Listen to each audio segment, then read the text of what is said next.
straight. Make sure that I'm facial hair is good.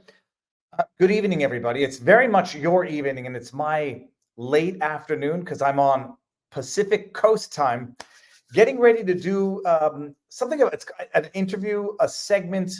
It's the book of the month with Michael Knowles. It's going to be amazing. We're shooting that on Wednesday, and I decided to turn this into something of a longer, let's just say, field trip for the homeschooling, and we're going to do something very, very cool this week. But I was going to play an intro video, but I just have to rant and rage against the dying of the light.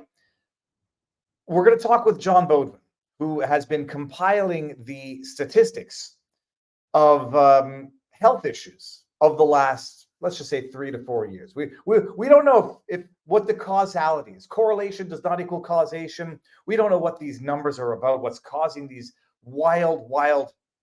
I mean, the numbers are shocking when we get there. It could be something. It could be COVID infections. Who knows? We're no doctors here, and we were told that doing your own research is right-wing extremist behavior. Lighting's a little harsh here, but before we even get started, the news of the day, as I'm sure you've all seen, is they've released not the ransom note, but they've released the note that the would-be failed assassin, whatever the hell his first name is, Ruth, left, apparently. And I see a tweet from Don Jr. come up on my feed, and you read something like this, and I know Don Jr.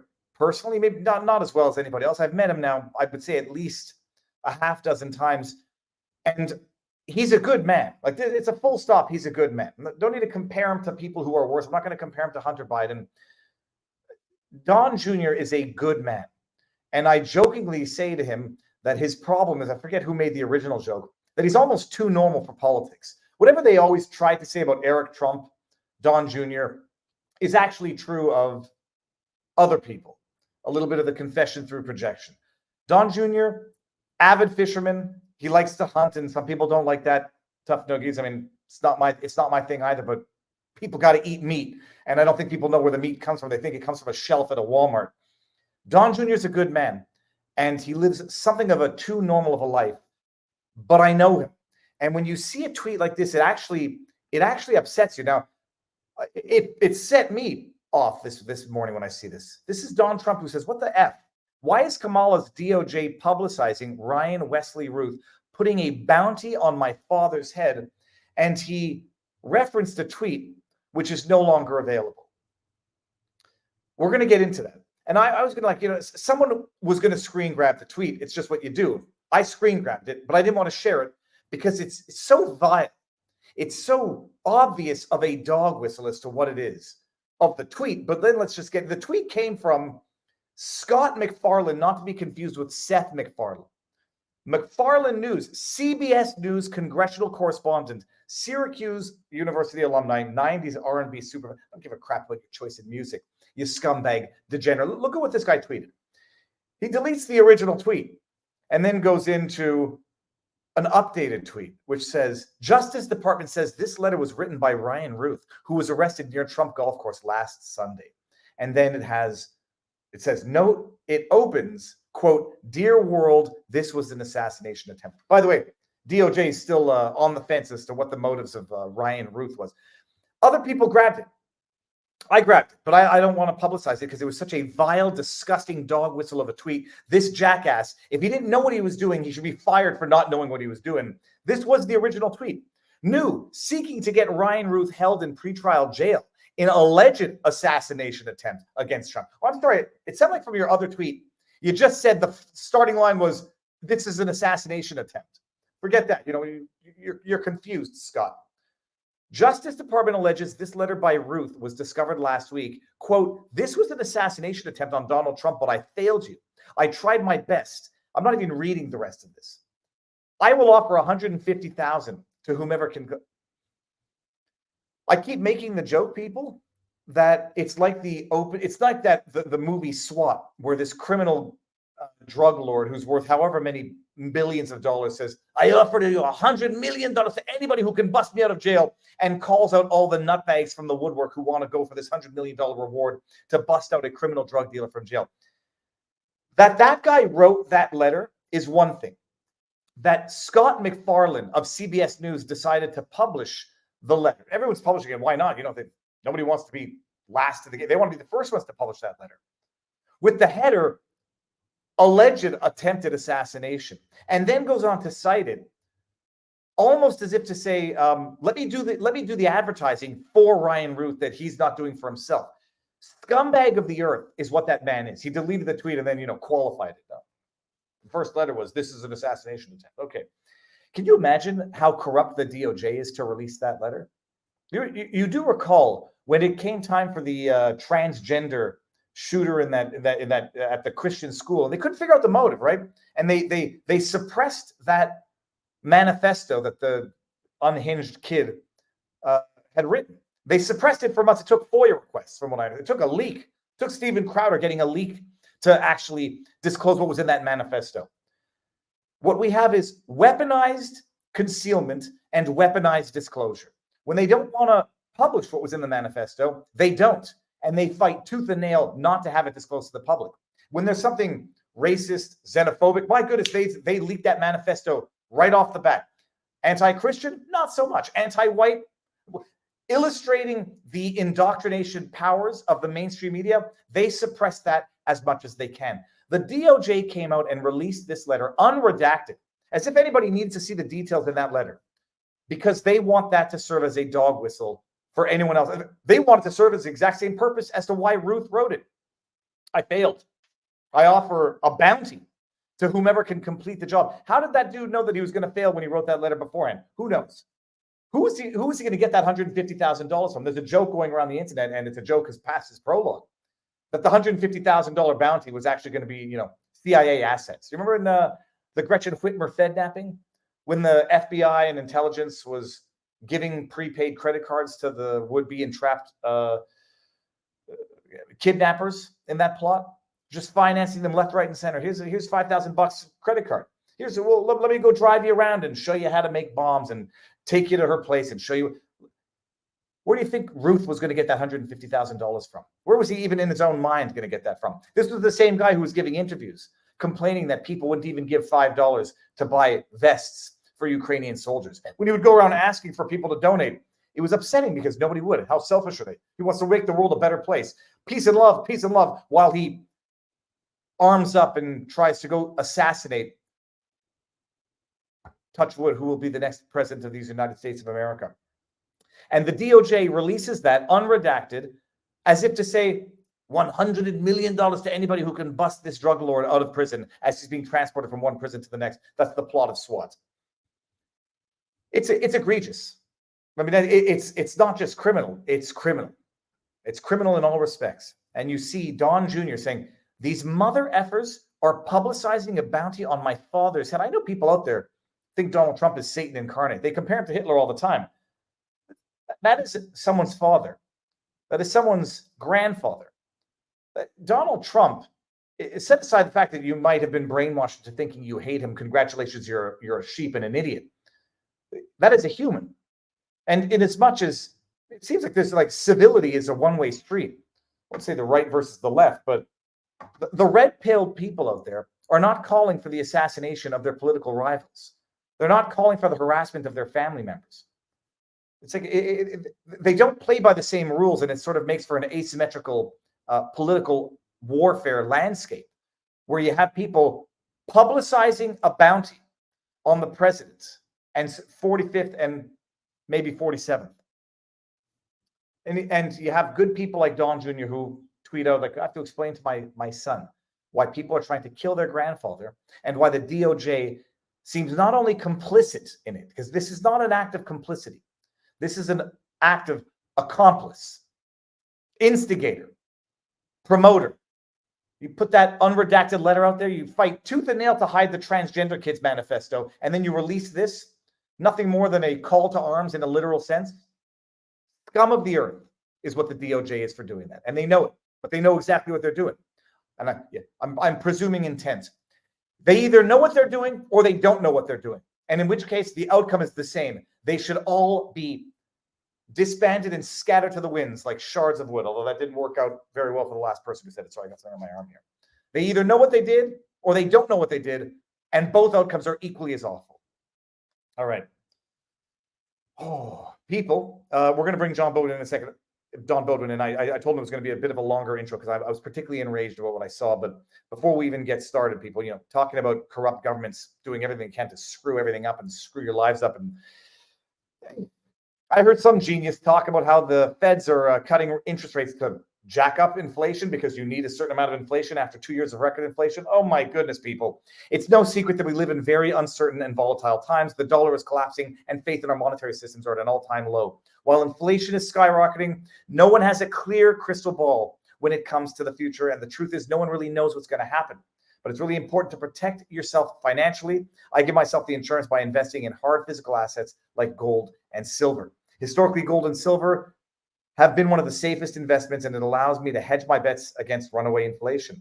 I urge you to take a closer look protecting yourself, your investments as well, by getting hard physical gold and silver. The silver is always the nicer one to hold because you can get more of it. I personally trust, I go to the fine folks in Monetary Gold. Sorry, my computer is glitching up here. Monetary Gold, they're legit. They'll take care of you. They'll move your IRA into gold and silver. Just tell them that I sent you. And for a limited time, they're giving away $5,000 of free gold and silver for qualified purchases. Sleep well at night knowing that you're protected. Give Monetary Gold a call now. 800-476-1303. 800-476-1303. Third time's a charm. 800-476-1303. Or go to monetarygold.com. And as soon as my computer allows me to think again. There we go. Now it's moving. By the way, disclaimer, past performance is no guarantee of future performance, but you can go look at the historical charts for gold and silver. It's beautiful. All right, now you have to take care of your financial pocketbook and you got to take care of your body as well, people, which is our second and last sponsor for today's show, Lumen. People, I have this, although I'm sort of compulsively neurotic about diet and exercise anyhow, but Lumen is the first handheld metabolic coach. It's a device that measures your metabolism through your breath. You download an app. You breathe in once. It lets you know if you're burning fat, carbs. It gives you a schedule, a diet tailored to your guidance for your nutrition, workouts, sleep, and even stress management. All you have to do is breathe into the Lumen first thing in the morning, and it'll let you know what your metabolism is doing, if you're burning more fat than carbs. And it's actually kind of cool. You breathe in, and you go, when you breathe out, and you can see a little circle. It's quite satisfying. Lumen gives you a personalized nutrition plan for the rest of the day. You can breathe into it before and after workouts and meals so you know exactly what's going on in your body in real time, and it'll give you tips to keep you at the top of the game. It's a metabolic coach, and the metabolism is your body's engine. It's how you burn fat, how you turn foods into energy, and keeps the fuel that keeps you going. Your metabolism is at the center of everything your body does. Optimal metabolic health translates into a bunch of health benefits: easier weight management, improved energy levels, less stress, better sleep, etc. And Lumen will help you get on track to do that. So go to the fine folks at lumen.me/Viva, promo code 15 Viva to get 15% off. Lumen.me/Viva, 15% off your purchase. Thank you, Lumen, for sponsoring this video. This stream, I should say. And now we're going to bring in our guest of the hour. If you don't know who he is, you will know who he is. He's been on the channel before. And actually, before I do that, I have to make sure that I'm live on all platforms. If ivermectin and hydroxychloroquine would have been used from the very get-go, millions would be alive today worldwide. It's been around for decades. I've never taken any shots and never will. That is Freedom's personal experience. And I think many of us might agree with that. They censored and they cost people's lives. I mean, censorship is not a victimless crime. Period. Now, I should have made sure that we're live across all of the various platforms of the intros. We're live on vivabarneslaw.locals.com. We are live on Rumble. We're live on YouTube. And one last one, John. Sorry, just one last one before I begin because I want to bring this in. I see Ginger Ninja. Greetings, Viva, Ginger Ninja. What was your Rumble premium discount code? Viva 10 or something? Yes, correct. All we have is all leaked. The courts have hidden the national transmitter using copyright laws. I didn't know manifestos were art. If someone's planning to use it on Netflix, it's disgusting, Ginger. Everybody, they all know what they're doing. All right, let's bring in John Beaudoin. Very French name. We went over this the first time. Jean Beaudoin, ça va bien. There is a famous Jean Beaudoin. Oh my goodness, how did I only put this together now? Jean Beaudoin, if I remember correctly, criminal law. He wrote He wrote the thesis, like the book on criminal law in Canada. Jean Beaudoin, not John Beaudoin. No way. That's awesome. Yeah, I'm such an idiot. I just put that together. John, first of all, sorry for the long intro. Thank you for being patient. Thank you for coming on, because we've been talking about this for a while. For those who may not have seen our first interview, 30,000-foot overview. We're not going to delve into everything, but who are you? Well, I'm an engineer with an MBA, and I don't know, I'm a generalist. So I get into law. I went to law school for a year at 56 during COVID, and they kicked me out for not getting the vaccine. So I've got a year of law school, which taught me how lawyers are taught. And that's important to understand how lawyers are taught. So I get into law, economics. I'm an engineer, so I understand physics and all that stuff. I'm a generalist, really. It's hard to explain. Everybody says, what do I call you? Like analyst? I don't know. And I hate data. Everybody says, oh, you're the data guy. I can't stand data. I only do it when other people are not doing it. So, well, tell us how you got into data crunching, or I guess it's number crunching, data analysis as relates to stats for COVID, because tell us how you got into it, and then where we started and where we're at now. Okay. So I realized right away, I think it was about 5 days into the purported pandemic, that I downloaded a file from the CDC. I noticed there were some, the numbers didn't add up between pneumonia and influenza, and then all cause. And so when I wrote to the keeper of the record at the CDC, they took the file down. And when they put it back up, there was no error. But they didn't change the math, they changed the data. And that was a 2014 through 2018 file to make the current numbers look bad for the COVID that people were dying. It's confusing, and I don't have any proof of it, but that is how I got into this. I recognized that they were lying and cheating, and I can't prove it, so I don't generally talk about that particular incident other than to say that's how I got into it. So I sued the governor over the mask mandate. Being an engineer, I understand, it's funny because engineers, they create the specification to design a mask. They design the mask. They develop the manufacturing process to make the mask. They develop the test fixture facilities to test the quality control and quality assurance of the masks. You know what a doctor does? He puts it on his face, and they might actually read the instructions on the box first. Why do people go to doctors and ask them if masks work? But that's a side conversation. So I sued the governor. He was afraid of my particular complaint, so he rescinded the order for the whole state, and he reissued it with an exception in paragraph 2B to get around my lawsuit.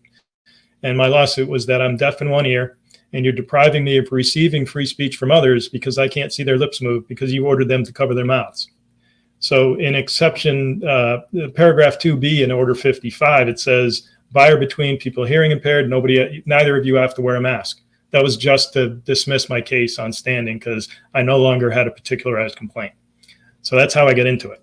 And as far as the numbers, I went to law school for a year. They kicked me out for not getting the vaccine. That was at 56 years old. I'm 60 now. I would have been a lawyer a year ago, but I got kicked out. And they said a little girl died on the news. She was 7 years old. Her name's Cassidy. She's the first chapter in my book. My book's over my head here, right there, therealcdc.com. And I was like, no way. There's no way a healthy 7-year-old died. So I got the records, and sure enough, it said she died. But then I found a VAERS record. I correlated it, and I found out she actually reacted to the vaccine in 5 minutes. She threw up for 8 to 10 hours. They gave her a second one. She had severe abdominal pain, 103-degree fever, didn't have a bowel movement for 3 days. And I believe it's the same girl in both records. And I have all the death records from Massachusetts. That's how I got them on a public records request. Her name is public, right? It's in my book. It's in all my stuff. Yeah, Cassidy. I want to pull up an article. So hold on. You say they gave her a second jab within what proximity to the first? Like the reaction was after the first or the second? Well, both, but there's no time frame on the first one. The second one, she was injected on January 13, 2022. But the first one has to be at least 2 weeks earlier. I'm gonna pull this up and Yeah, present it's public. both sides. No, yeah. Well, they say 7-year-old girl who died of COVID laid to rest. She touched so many lives. This is from February 11, 2022. A Massachusetts community is mourning the loss of a 7-year-old girl who died last month from complications arising from COVID. Now let's see if I want to see if they That's her. if there's That's any, Groton, yeah. And let me see if there was any, scroll to the end and just see if there was any update or subsequent clarification. What did any investigation reveal in terms of her death? Nothing. I found the VAERS report. I have all the death records in Massachusetts. So I have every 7-year-old girl in Massachusetts who died in and around that time. And the other 3 of the 4 7-year-olds, they don't fit the time frame. Cassidy fits it perfectly. And that's actually part of my lawsuit against the state, the governor, the public health commissioner, the chief medical examiner, and 4 individual medical examiners for fraud.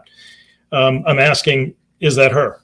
Because I know it's her, and they know it's her. And they fought it, of course, and there was a motion to dismiss, which was allowed. And now I'm in the First Circuit Court of Appeals on appeal. So I believe it's her.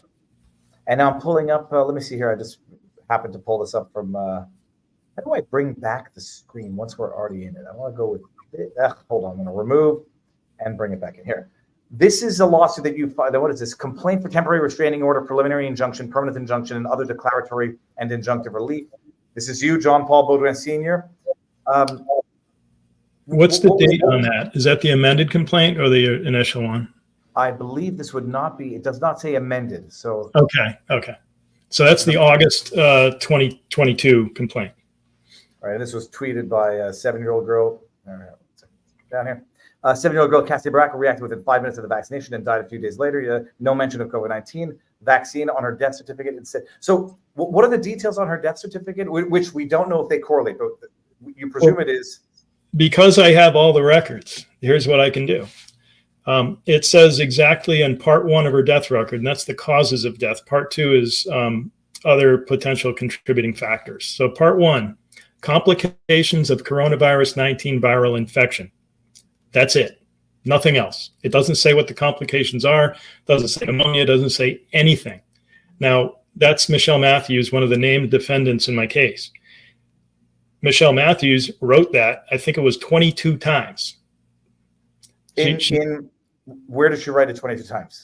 On 22 different death records. She's writing. Oh, I'm sorry. Okay, for different people. Yeah, exactly. Sorry, I wasn't clear on that. No, I thought maybe it was like in her death certificate 22 times for whatever the reason. No, she's a medical examiner, so that means she does probably close to 400 a year on average in Massachusetts. The actual full-time medical examiners, and out of those, let's say she certified. What did I say? 22. I think it was 22. And she always used that same phrase, and nobody else in the medical examiner department in Massachusetts used that phrase. And on all but 5 of them, there's nothing else listed. That's the level of detail I have. I can do sorts and searches. I have 1.4 million non-redacted death records. I'm the only one in the world who's looked at it in that manner. So how did you get the death records? In Massachusetts, I asked for them. I did a public records request, and they said, you don't need to do a public records request. So I just asked for them. I got the Minnesota ones from somebody who did the same thing. So she got them from Minnesota.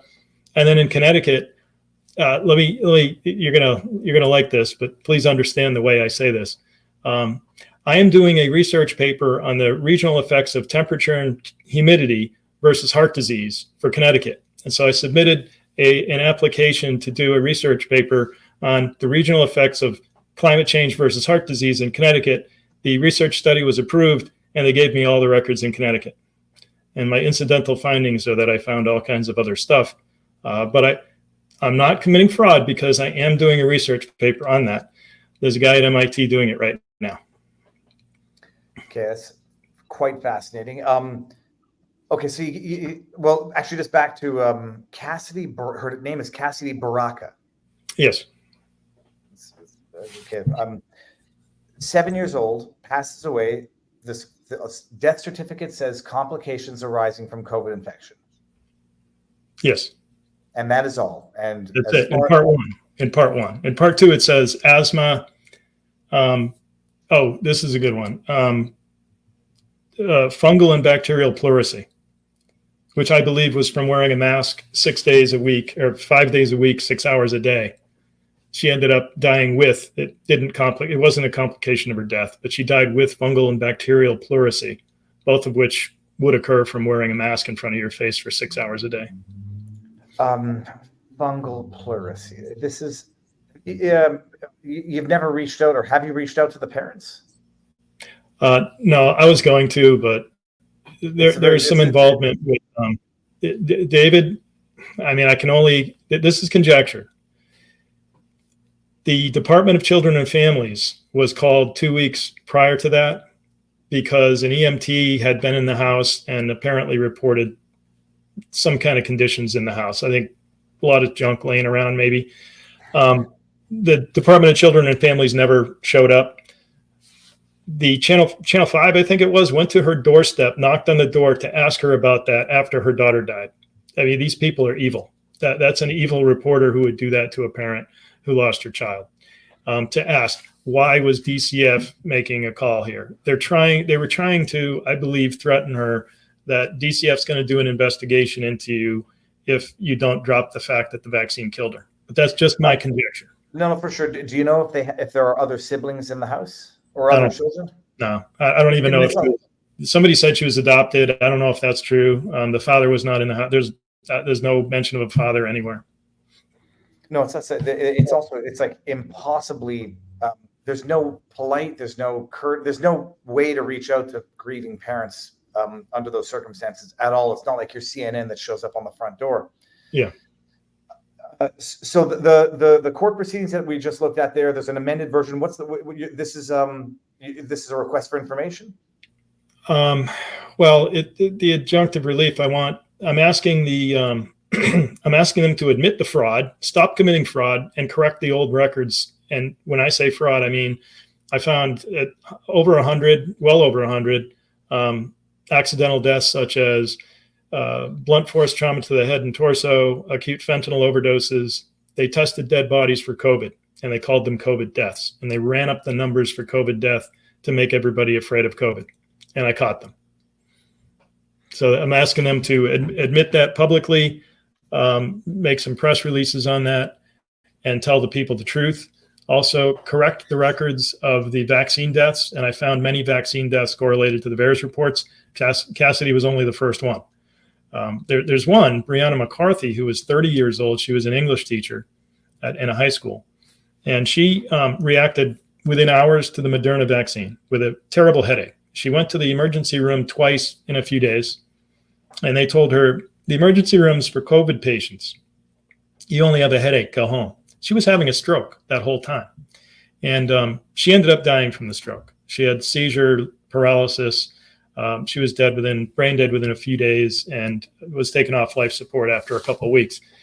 Now, what they wrote on her death record is that she died from a stroke that happened from COVID.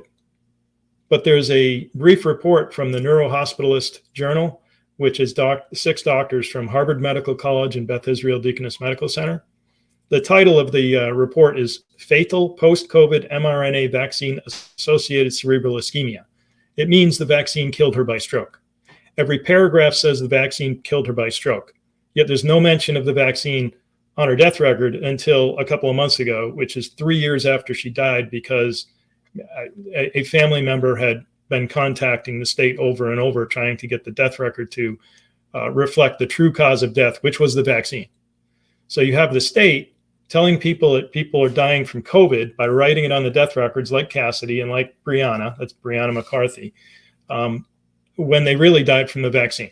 And they're hiding the vaccine deaths. And in some of my other documents and books, I've documented the fact that the CDC has been deleting vaccine as a cause of death from death records, hiding them from the American people, and then lying and saying all they know about is the 9 Johnson & Johnson vaccine deaths, which is a lie.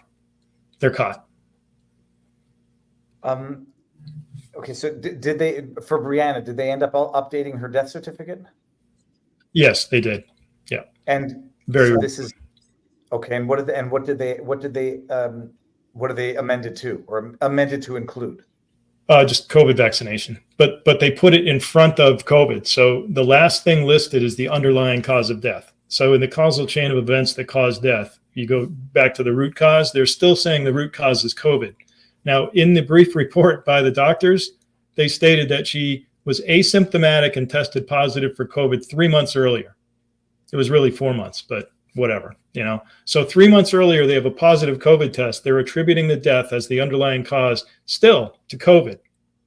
Now, COVID, I don't know how it can cause a vaccine, because if you read through the list, COVID caused the vaccine that caused the stroke. I know it sounds strange. No, I know, and I'm just trying to see if I can find anything on Brianna. But how do and so you got the updated death certificate? I don't know if I got it. I know I had a beer with her dad, so he told me it was updated. Wow. I think I actually have it. All right. So now you've been collecting this data for a long time. I mean, since let's say since early on. You mentioned the influenza versus COVID. Did we talk about this the first time as to how it is the case that influenza numbers drop basically to zero? And yeah, but it's a red herring, you know, because even if you take the worst flu year in the past 20, 30 years, it's still only 8% of the COVID deaths. So yes, they stole influenza deaths. Yes, they did. They stole car accidents, motorcycle accidents, fentanyl overdoses. They killed people in the hospital with certain National Institutes of Health drug COVID treatment programs. I get into the laws and the dates and what they died from. They killed hundreds of thousands of Americans, about probably close to 500,000 from hospital homicides to drive up the COVID death numbers. So yeah, flu is part of it, but it's a real small thing that people harp on. It's really a red herring. Well, say even in the worst flu season, I think was, I mean, give or take 2018, it was 60 to 80,000 flu deaths in America. Yeah, it was nothing. It's like 8% of what they purport COVID to be. So yes, it's true, but I try to focus on like more big numbers and root causes, and I find that the smaller ones that people they're led to believe that and talk about that, when the reality is it's only 8% of the deaths, David. What's the total number of COVID deaths that they're? Oh, now I've lost track. It's like probably like 1.3 or 4 million. And this is United States only. Yeah, I think that's what they're saying, and it's probably 80 to 90% fraud. They didn't die from COVID. They ran the numbers up. Well, so and the argument at the time was that the stat was that there were multiple comorbidities, so that the average person who passed from COVID had multiple comorbidities. When you're getting the death certificates, that is what you're seeing on those death certificates? Yeah, well, if you want to call a comorbidity a fentanyl overdose, you know, I mean, that's not a comorbidity. That's a lie that they died from COVID. The problem with writing COVID on a death record where COVID had no causal relationship to the death, okay, is that it is fraud. Now, I don't care if the CDC in report number 3 or alert number 2 that came out in March and April of 2020 that tell the doctors what they can write on the death record. They actually say right there, it should be causal in the chain of events to cause death, right? It says it in the literature from the CDC. Yet, because it was incentivized under the CARES Act, that if they write COVID, the hospital gets money, then they wrote COVID. So the pay plan defines the behavior. You have an incentive pay plan causing the behavior of doctors and people, and they're not going to get prosecuted. But David, that's federal felony fraud. 18 USC 1030, what was it, 1040? 1035 and 1040. And 1343. Those are all fraud crimes. Fraud and disaster relief, false statements in healthcare matters, and fraud by wire. Those are those 3 laws. And we're talking like 5-year felonies that they commit every single day. It's just a matter of custom and practice now. It's beyond wild. I remember first of all, explain your methodology so that people don't call you a nutbag. I mean, you're getting all of the death certificates. You're extracting the data, then compiling it in a according to the columns and the data that is relevant, just so people don't write you off as whatever. How are you doing this? Like, what is your methodology? They can't write me off because everything I'm saying is factually true based on official records from these government entities, and they can verify all of it. There's nothing I say I don't get into inferential statistical methods. I do not do confidence intervals and p-values and talk about propensities and percentages like a lot of the research papers do. When I show a graph that these are the number of people who died, you use your eyes and you look at it and you see the jump in 21 that did not happen in 20. Well, now what happened, my methodology was originally I got all this stuff. I don't know what to do with it. I'm an engineer, not a doctor, not a healthcare person.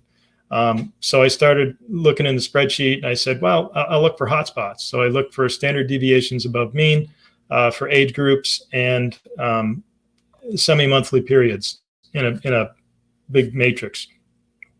There were two that lit up in 2021, first half of October and first half of September. And that was in the age group of 65 to 74. So I have those hotspots. Now I've got this huge database of hundreds of thousands of people. And now I can zone in on that and do a filter and look at 300 names. I can look through 300 names. That will take me an hour, and I can look through what they died from. And as I'm looking through, it's supposed to be, COVID pneumonia, ARDS, COPD. That's not what it was in 21. In 2020, that's what it was. So pneumonia and respiratory were up in 2020, as you would expect from COVID. But all of a sudden in 2021, there's cardiac arrhythmia, pulmonary embolism, pulmonary embolism, pulmonary embolism, pulmonary embolism. And when I saw 4 in a row, I was like, oh, geez, something's going on here. And I started looking to the right and I saw all these codes. They're international codes for cause of death. And it's how everybody traces the causes. It's how all the health departments, the CDC, they're not looking for the words, they're looking for the codes. And so I did analysis on all the codes. And I looked at all the J codes, which are respiratory, and all the I codes, which are circulatory, and the D codes, which are blood. And guess what? The J codes were high in 2020, higher in excess, but the circulatory and blood were higher in 2021. Now, I found this out over 2 years ago and published it. And since then, I've been getting updates in more states. So now, like, I have 3 major states plus Vermont. And the stuff that I found is just huge. And the biggest one, David, is sudden kidney failure. I'm gonna bring that up in a second. I'll bring this up. Freedom says this is all old news. I heard this years ago, Viva, but people don't do their investigation. Hospital amazing. I appreciate this is, first of all, it's not new. I think a lot of it has subsequently been confirmed, at least the disastrous effects of intubation. I believe even within the medical community, they acknowledged that was wrong and that led to premature demise. I'm gonna bring up some of the other stats. We're gonna walk through this one by one here. I think I've got renal. So just as a note to that post, yes, we knew all this stuff. I've compiled factual information that's ready for any court case. I have in the CDC memorandum 170 enumerated paragraphs of factual allegations with official records, state file numbers, names, what they died from. And in some cases, I have a 12,000 page medical file where I go through it. And you just mentioned the ventilator. I have their vital signs every hour for days leading up to ventilation. 95% oxygen, normal heartbeat, blood pressure, breathing rate, and yet they ventilated them anyway. So I have proof that malpractice was committed and that they murdered these people because ventilators were incentivized by the CARES Act and by the NCTAP, New COVID Treatment Add-on Payment Plan. I have to remember who it was that I had the discussion with, who basically confirmed also that the doctors, and nurses were doing the intubation in the beginning because they thought it would be less transmissible if they intubated and recirculated the oxygen, and that it would be less likely that staff and nurses and doctors would get sick. That might have been me.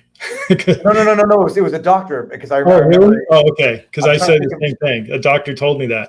They were told, the administrators of the hospitals told the doctors, hey, we're all going to die unless you contain the aerosols to the patient with a ventilator, because the CPAP machine does not contain the aerosols to the patient. And so that's how they convinced the doctors to be selfish and kill the patients. I will find the person that it was either during a Twitter space I can't really. I've absorbed too much information now. It's sort of pushed old stuff out of my brain. Yeah. John. So let me. This is That's cancer. Cancer. That's cancer. Yeah. Okay, that's so lymph node cancer. Let's. I know we want to talk about this because the term turbo deaths has now been deemed to be an anti-vax, conspiracy theory.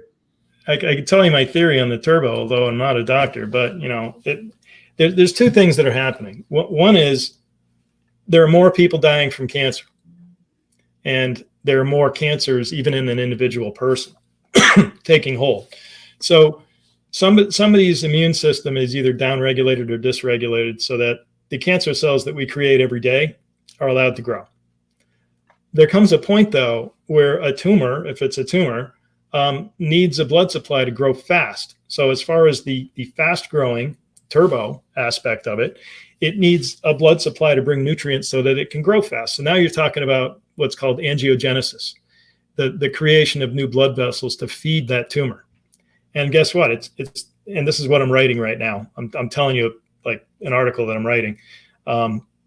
It's not just the malignant tumors, the malignancies, neoplasms. It's also the benign neoplasms, because they need to grow. They need angiogenesis too. And there's something called granulation tissue. If you have a wound or something, granulation tissue starts growing, right? That's also growing turbo. So you have three things that are going fast: malignant cancer, benign cancer, or benign tumors, and this granulation tissue. And I'll show pictures of it that are kind of gross in my article when I write it. It's almost done. The fact that things are growing really fast, something is creating angiogenesis. And that's now I don't like to talk about the SV40 promoter and the genetics that are the DNA contamination that was found in the vaccines by Kevin McKernan and all the work he's done. But those are the people I talk to often. I'm going to play devil's advocate, but also just play devil's advocate. I'm trying to find the exact article, but there was a discussion where they don't call it turbo cancer because that's a anti-vax conspiracy theorist, but they are calling it aggressive cancer, which is the politically correct term. But also there were a number of reports, and people were retweeting it, thinking it was an indication of the jibby jab being the culprit, increased cancer in young people. And so, but most people didn't read at least the specific Daily Mail article or this Yale Medicine, where it talks about increased cancer in young people. And then we go down, yada, yada, yada. But it says, but cancers aged 30 to 44 rose 1.7 each year from 2012 to 2019. The increase highlights the need for more screening in younger women. The bottom line, this might not be exactly the right article, but what people were saying was the increased cancer in young people, they were measuring it pre-2021. That's true. So the argument goes that it was increasing beforehand. And so how does the attribution go to the jab and not a trend that had started almost a decade ago? Well, I mean, people would like to play in stocks. So if you have your stock go from 1 to 2 to 3, and then it goes to 10 and 20 and 30, they're both going up, right? But 1 to 2 to 3 is the rate pre-jibby jab, and the 10, 20, 30 is post-jibby jab. And if you put up the graphs, you'll see what I mean. It was going up. Yes, it is going up, especially with the foods, the processed foods, and all the bad stuff we're doing to ourselves. Cancers are going, and the fact that people live longer, right? So cancers are going to go up because people live longer. But then you have this crazy, especially Massachusetts, there in the middle. Like, what the heck happened here? It was. Actually, kind of we'll look at this. You've compiled these from these are not from death certificates, but from medical records. These are death records. These are death records involving the prefix code C77, which is attributable to secondary malignant neoplasm of the lymph nodes. So they died with lymph node cancer. Well, this is look, this is still a wild increase. Well, that is tenfold over 60 years. Let me explain that. Here's what I think is going on in Minnesota. I think they had a bunch of lazy old medical examiners who didn't do a good job writing death records. And when they hired younger people who started doing a better job, as the older guys retire and the younger guys come in, they just start writing more stuff on death records, because it's absolutely impossible to have that growth rate in the 2015 through 2018. Yeah. That's what I think happened in Minnesota. The data is not what people think it is. It does not have the integrity and truth and fact that people think it has. You have to come up with the human reasons behind the anomalies in the data. Well, okay, but then if there's human error in the anomalies, yeah, why would so maybe they hired more people who like to write lymph node cancer? I don't think so. You have to be reasonable, right? So anybody can say anything. Nobody can prove anything. But you would have to we have to use the reasonable man standard of law, right? Would any reasonable person believe that lymph node cancer isn't rising in 22 and 23? And maybe a little bit in 21. I mean, no, but then they're going to say, like, if I'm playing devil's advocate again, I would say that the increase that we're seeing 2021 to 2023, we basically saw 2015 to 2017. And if we go to, let's take the other one down here that we just saw. The other two states are better. So Massachusetts and Connecticut do show an incredible increase with in 2023 to 2023. All right, let me also play devil's advocate because I have to. They'll argue that it's as a result of inflammation from COVID infections itself, which might even make more sense because of the amount of people that were in fact infected with COVID. It was basically everybody. Yeah, well, I mean, if people want to think that, you can't fight that one, except to say you're nuts, because all the people who didn't get vaccinated are not having the cancers, and there's enough of us who aren't. What stats do you have, or how are you able to tally that? There is no way to determine, if I add this back, the amount of vaccinated among the deaths, is there?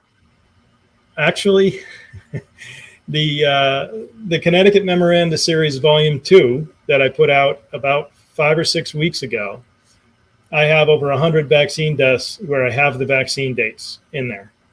I have 14 people who died on the same day of vaccination, 36 who died the day after, 51 who died 2 days after, and then I have a certain number that died within 30 days.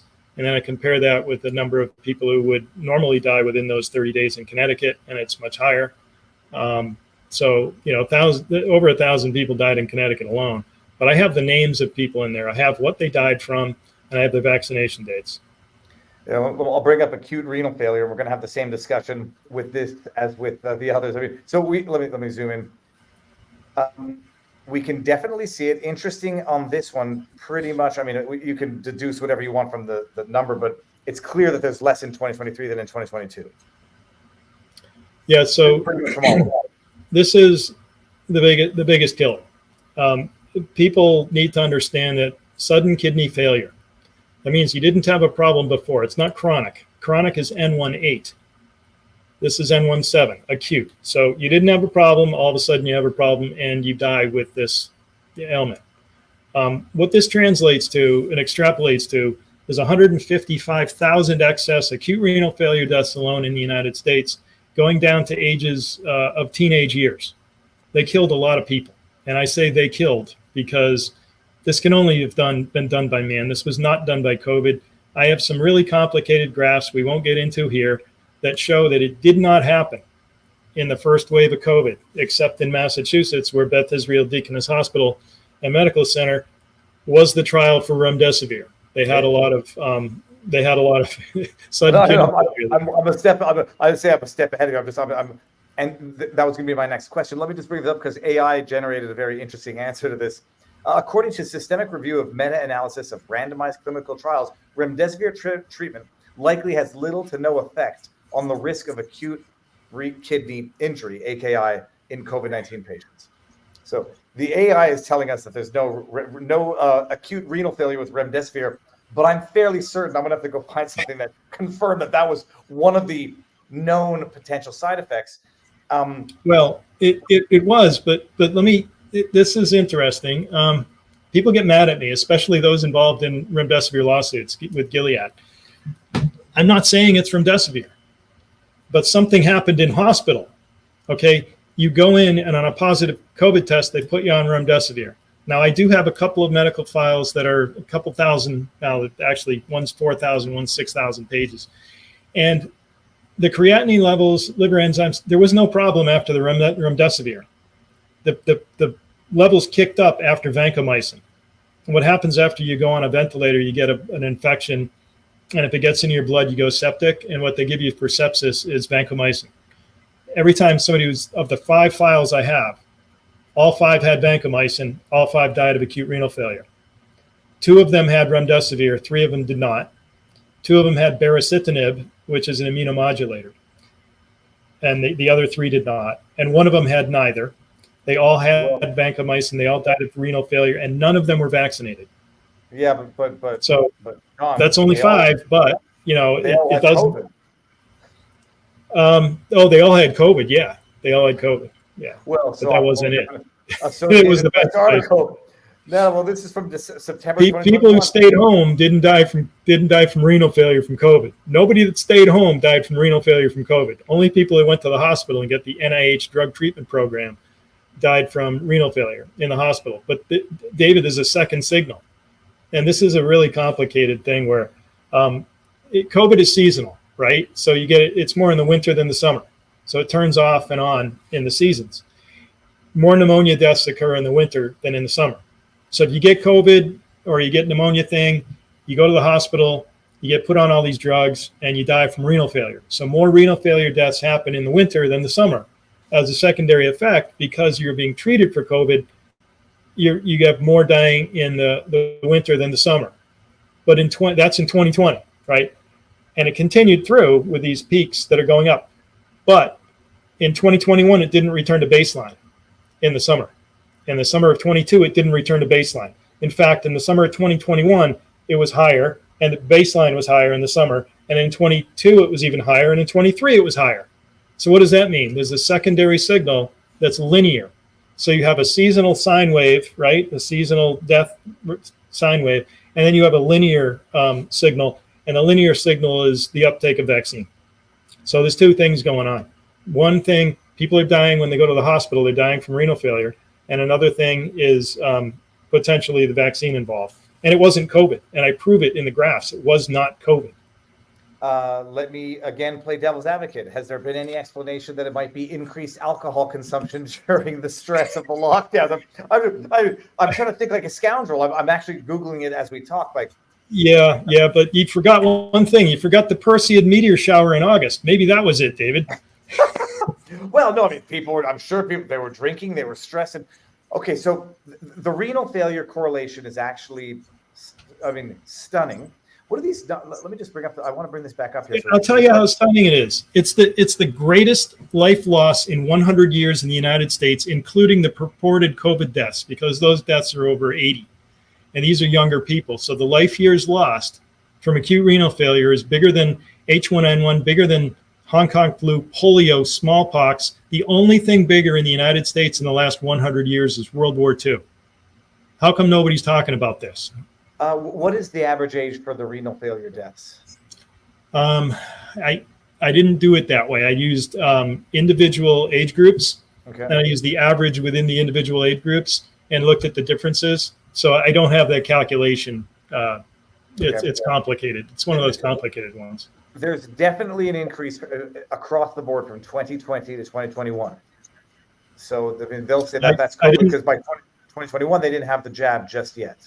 I didn't send you the other graph. So when I divide by the number of total all-cause deaths, I call it I forget what I call it. It's the propensity of cause. That when you do that, 2020 goes to nearly nothing, no change. Because there were an extra 9,000 people who died within 9 weeks, mid-March to mid-June in Massachusetts in 2020, those people died with a lot of extra stuff, including sudden kidney failure and pneumonia and heart attack, and everything else went up during that time. So it artificially increased many causes of death. So when you adjust for the prevalence of cause is the variable I created for that. So the prevalence of cause is not there in 2020 for Connecticut and barely there for Massachusetts because of that trial for remdesivir. Okay, interesting. Let me add this one up here. Not stop screen, add screen. This is the excess deaths totals, 2020 Yeah, by to state. 2023. Yeah. Okay. Yeah. Is this, if we're going to say that one is the most shocking that you've discovered in your compilation, is this it? Yeah. This if you divide by the total population of the United States compared to the population of these 3 states, you get 155,000 excess deaths. There's 2,400 in Minnesota, 3,500 in Massachusetts, and 1,700 in Connecticut. I mean, that's huge. That's absolutely huge. And I'm very conservative in my method of calculating excess. I use a linear least squares. So how do I say that? I'm taking the slope. I'm using a trend instead of an average. I'm not cheating. When people use a 5-year average, they're cheating, because if you have a positive slope, the 5-year average, of course, it's going to be higher. I'm using that positive slope. Actually, in Massachusetts, it's a negative slope, but so I use average. Actually, I could have used that slope in Massachusetts, the negative slope, but I didn't. I used the average in that case because I didn't use the negative slope. I'm being overly conservative. It's really more than this, David. So explain to me even the numbers that I'm looking at. Intercept, slope, average 5 years, 2020. Oh, that's just showing my methodology. So there's a macro in spreadsheets called intercept, and you plug in, say, 5 numbers and give me the y-intercept of that number and give me the slope, and then y-intercept plus 5 times slope is the 6th number. It's linear least squares approximation. It's just my method of calculating excess that's very conservative, much more conservative than an average method. Okay, and so the excess deaths now, that was up to and including 2023. Yeah. Do they give monthly reports? Like, are we still seeing the excess deaths increasing as the months go along in 2024? It was slowing down last I looked at it, but when I say slowing down, it's double what it should be. It's still 100% increase. People are dying from acute renal failure still to the tune of thousands of people per year in every state, except maybe Rhode Island or Delaware or something. And it's in the hundreds. Okay, now let's say in terms of, like, I would say what the most shocking is or the most relevant. So where are you at now in terms of the numbers, and what's the most shocking trend, and also where you're at in terms of pending litigation that you've initiated? So the most shocking trends you just put up there, the heart stuff and the circulatory stuff, I have to redo that. I haven't done it in probably 8 or 9 months. Where I am in litigation, I'm at the First Circuit Court of Appeals. I just wrote an amicus brief for another case out in Oregon. A guy asked me to write it, and I think that's really important for Americans to understand.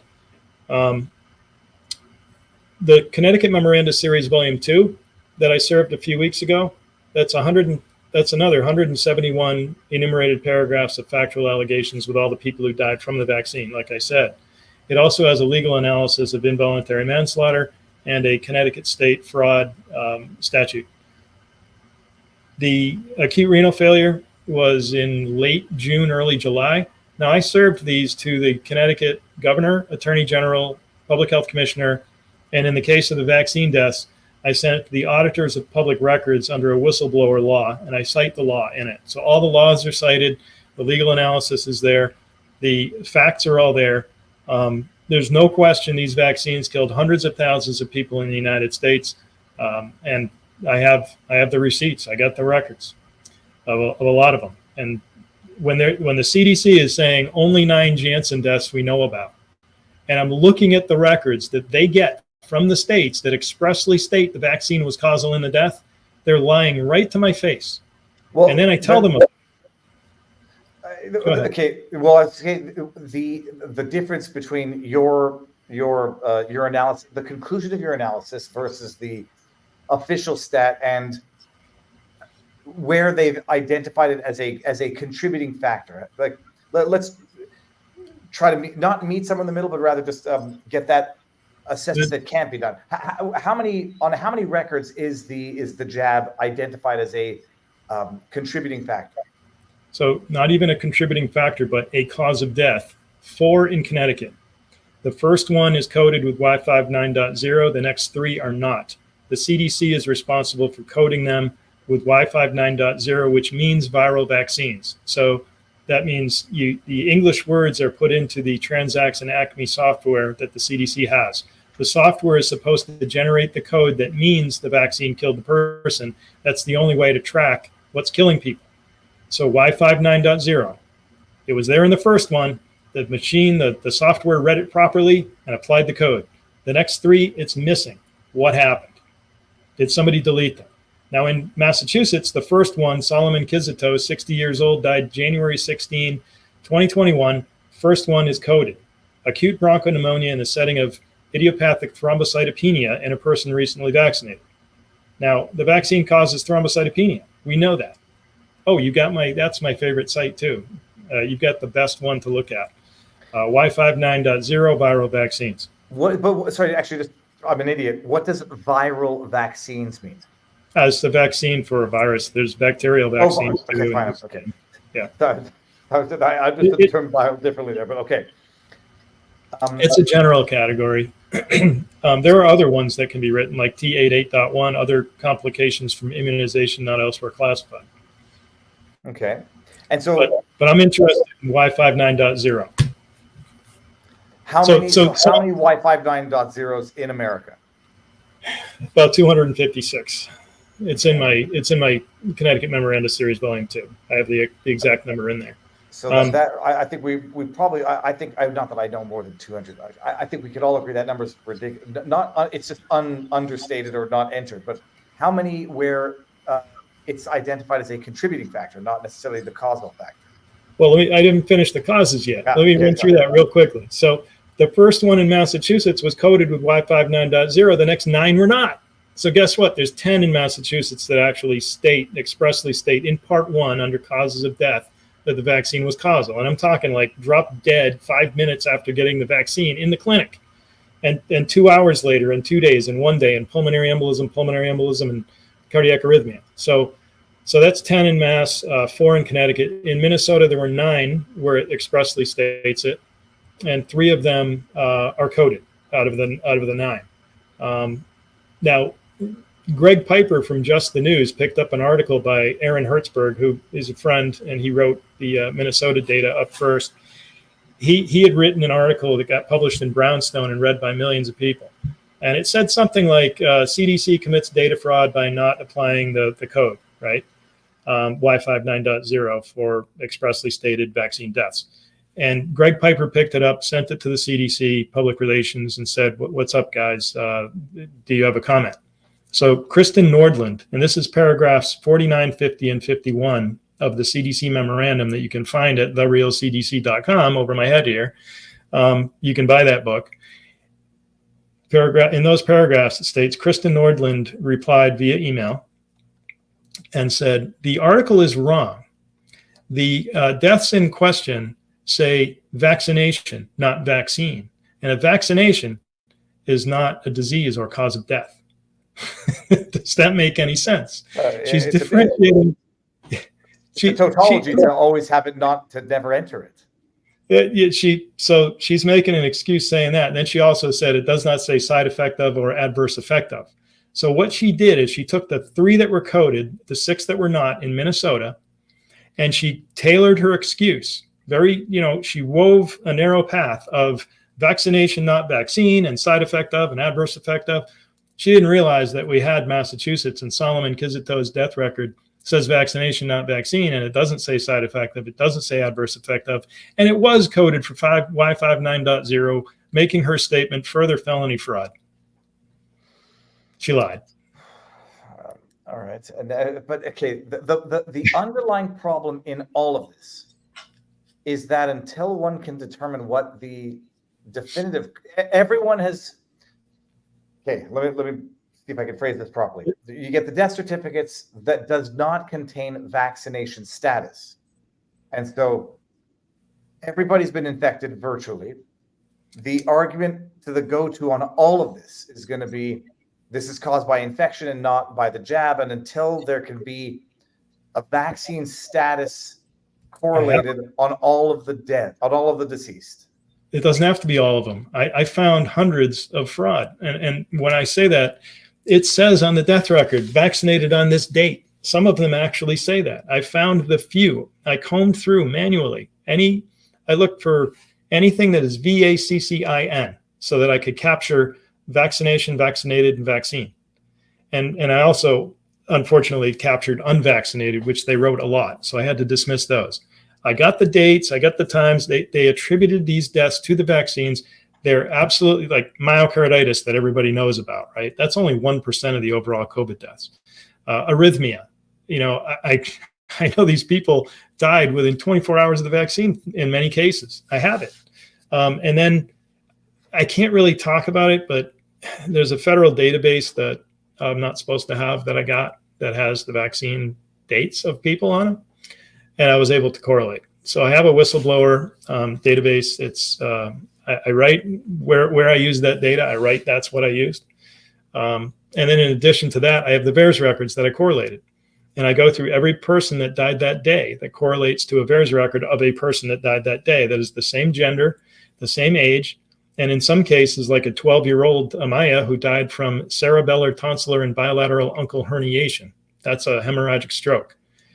She was injected with 4 vaccines on August 3rd, 2022, meningococcal, Tdap, HPV, and her 3rd COVID shot on August 3rd. She was officially dead on August 29. And both the VAERS record and the death record say cerebellar, tonsillar, and bilateral uncal herniation. It's the only 12-year-old around that time. It's the exact same cause of death. I got the right person, David. Not that I'm not skeptical, but I know what I would be saying if it was someone who says, I have the data, but I can't release it yet. When or if do you release what you've come across that might be? I did. The Connecticut Memoranda Series, Volume 2 is the Connecticut deaths. The CDC memorandum is published. You can buy it off my website. It's all out there. People who read my stuff are like, wait a minute, is this for real? Like, yeah, it's the real state file numbers, the real VAERS report numbers. It's the people's real names, except in the case of in Minnesota, I had to change the names. Some of the family, it wasn't fair to the family, so I changed some of the names in Minnesota. But the Massachusetts and Connecticut names are all out there.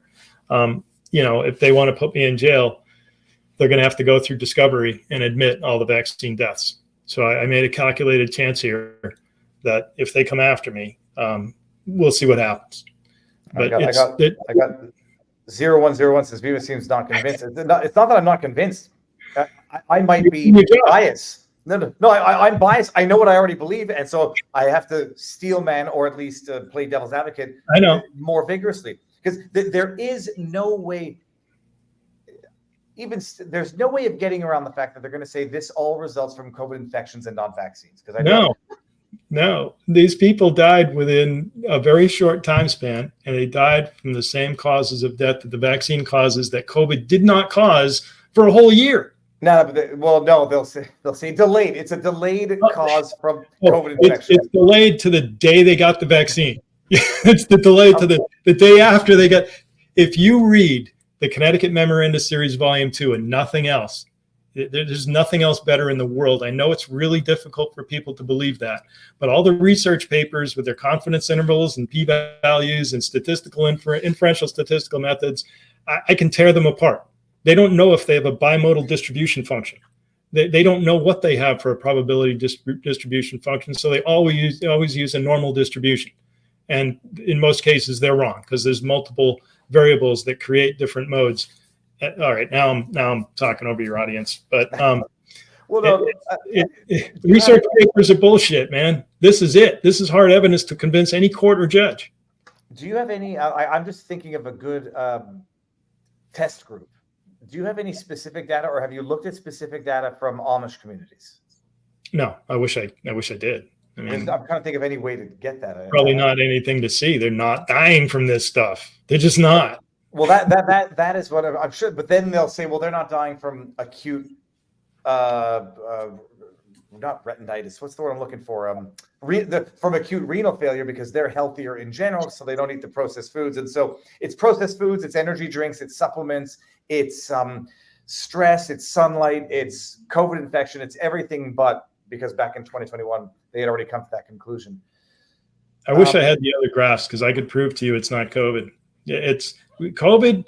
went through Massachusetts and just, well, they killed a lot of people in the hospitals, but I believe there was a real disease. I'm not one of those people who say there was not a disease. It really hit Massachusetts, New York, New Jersey hard, and hardly any other place that hard. In fact, Massachusetts is central to all of COVID. Get this, 600 pharma companies in Massachusetts, $47 billion in venture capital financing behind them. We have 50 companies over 100 million a year in pharma revenue, 10 companies over $1 billion a year in revenue in pharma in Massachusetts. Moderna's headquarters in R&D, Massachusetts. Pfizer's divisional headquarters for their mRNA vax in Massachusetts. Rochelle Walensky, former CDC director, Massachusetts. My congressman is Jake Auchincloss. His father is Hugh Auchincloss. He was with Fauci as number 2 for all those years. And he probably ran Fauci because he's probably, in one of the spook organizations. Everything about COVID is Massachusetts. And why?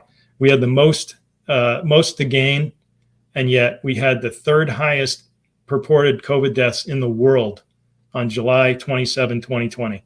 The top 2 were New York and New Jersey, where the institutional investors are for all the pharma companies. So a virus starts in China, halfway around the world, the 3 places with the most to gain, New York, New Jersey, and Massachusetts, had the largest numbers of death by far, with Belgium a distant 4th. And Massachusetts was 50% more deaths than Belgium, which is also a corrupt country. So it's not real. There was a disease. They killed about 10 or 20% of what they purported to have killed, but they killed a lot of people in hospitals and called it COVID. Then they killed a lot of people with vaccines and called it COVID. Yeah, they called it. It's all COVID. It's all everything except. Okay. Did I forget to ask anything that is absolutely something that I should have asked that you? Well, I wanted to talk about the amicus brief. Oh no, for sure. Look, let's do that. Let's do that for a few minutes. And then. Hold on, maybe what we can do. No, we'll talk about the amicus brief with everybody, and then if you have a few minutes, I'll see when my kid starts driving me crazy. It's 9:45 our time, and he's been doing fairly well here. But talk about the amicus brief and what you're doing now. Okay, so somebody who had a case that involved qualified immunity out west asked me to do an amicus brief. And a few of us are in a group, and I'm not a lawyer, but he said, it doesn't matter, you can do it. So I kind of wanted to tie in not just qualified immunity, but standing doctrine. So you've heard Robert talk about standing doctrine a lot. I'm sure you're very familiar with it. For your audience, it's used a lot.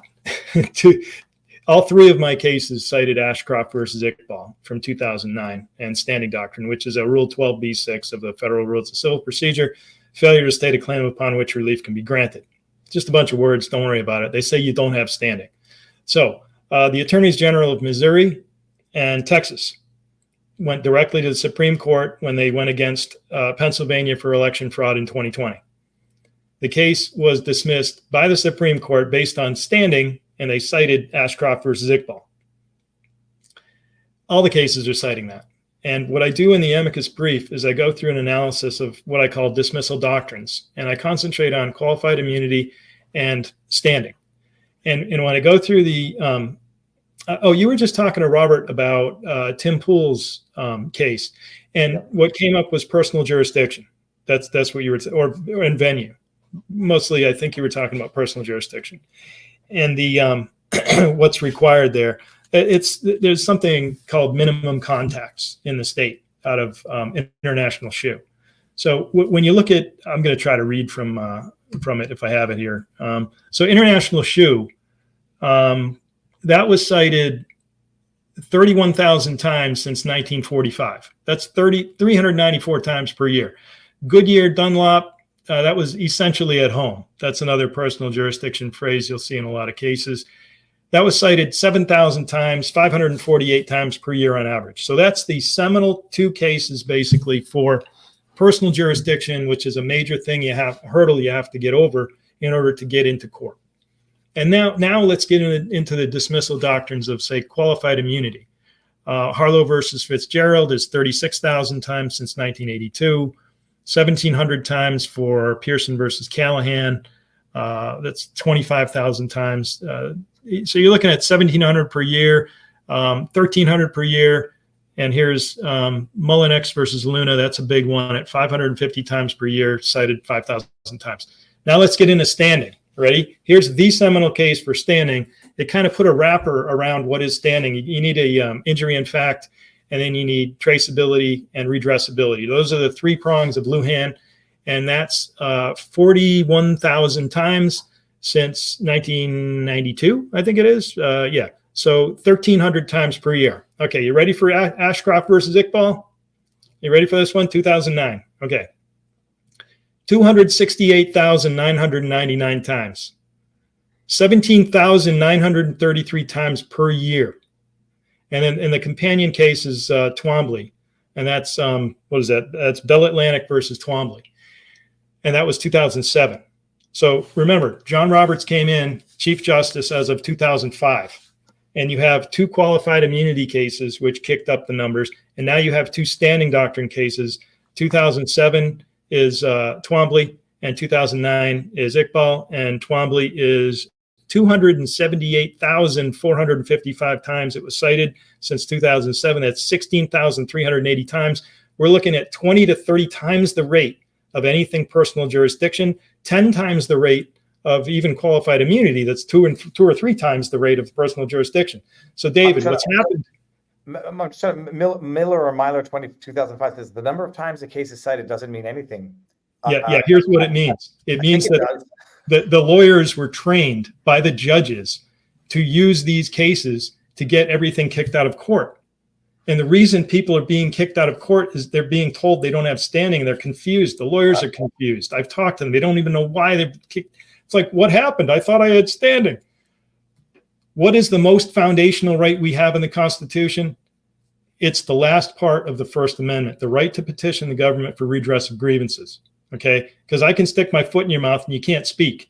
What are you going to do about it? You go to the government, you say, I'm either going to sue this guy or arrest this guy, get his foot out of my mouth. The only thing helping us after that is the Second Amendment we don't have to talk about. But the right to petition the government for redress of grievances is the foundational fabric of civil society, without which we devolve into an uncivil society. Incivility will then reign. And what they're doing is they're taking a 5-4 decision of Ashcroft versus Iqbal and elevating it over the most foundational right we have. And they're kicking everybody out of court. So you don't get resolution on the election fraud. You don't get resolution on COVID cases, vaccine cases, the border. Nothing is resolved since 2007 and 2009 because as a Pareto efficient outcome where you tune the Pareto efficiency toward the convenience of a judge because his wife doesn't like a case and doesn't want her garden club to yell at him. I mean, John, we talk about it all the time. It's like they say not ripe, then it's latches, then it's moot, or it's no standing. Any one of those four at any given point of a lawsuit, of a claim, you can dismiss it. Not ripe, come back later. Oh, you waited too long, latches. Or you don't have standing. It's a good time. Maybe one day someone's going to fit the standing, but you don't have it. And so lo and behold, the election lawsuits don't get resolved and the COVID lawsuits don't. So your amicus is in the context of which current proceeding? Oh, you would ask me that. It's just like the essence. Malcolm, it's Johnson versus Kotek. So that was the governor of Oregon, I believe. Okay. And that was for a qualified immunity case for dismissal for vaccine mandates. It's amazing. How are you financing this work? Not to pry, but like, are you relying on crowdsourcing or? I'm bleeding out my IRA, which is dwindling fast. Now I have to sell my house and move to New Hampshire to get the equity out of the Massachusetts house. That's it. Have you started a give, send, go? No. No. Well, I'll figure it out. I don't know. I know you don't believe as much. Like I believe because certain things happened to me after I lost my son, and I believe God is real. And he's put breadcrumbs in front of me, and I found things nobody else in the world has found. And it's not. I'm no genius. That's for sure. But I found stuff. I don't even know how I found it. I'll be fine. John, we're gonna. If you have 10 more minutes. Yeah. Okay, we're gonna move this over to locals, everybody, and we're gonna take some Q&A there so we can get some AMAs, and then I'm gonna have to go and tend to a child and eat some food and maybe hit the pool. I'm going to end on YouTube. Where can people find you? I'm going to put all the links in here afterwards, but where can people find you? Okay, therealcdc.com for my books. Summa Logica LLC, SUMMA LOGICA LLC.com. That's my company for press releases. Substack, I write at therealcdc.substack.com. And on Twitter, it's John Beaudoin Sr. So at John Beaudoin Sr. You know, I'm with an going to SR. ask you to send me all these links when we're done. I know I have them somewhere, but DM them to me and I'll put them in the pinned comment. All right, everybody, I'll be live in the morning my time, probably afternoon your time, and we'll go over the law, political stuff. John, we're going to go over to vivabarneslaw.locals.com. All y'all know what to do to support me and where to find me, but whatever. I'm on the internet. Okay, anything on YouTube?